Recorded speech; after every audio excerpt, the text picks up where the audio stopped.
Did you know that states have a hotline for reporting abuse of the elderly? Did you know that if you're engaging with a third party, like a bank, in helping your own parents with their affairs, you could be reported for elderly abuse? I know, right? You're just trying to be a good daughter or a good son, but the truth is, just like child abuse, elder abuse can come from within the family too. At the next session of our Protecting Aging Parents from Financial Ruin workshop, we talk about how to help your parents while still protecting yourself with the power of attorney and other legal and financial documents.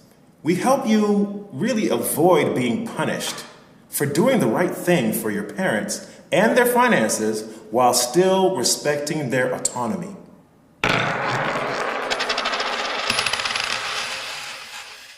Thanks for watching. A registration link is in the video description. Don't forget to like, subscribe, follow us on social media, and share with a friend.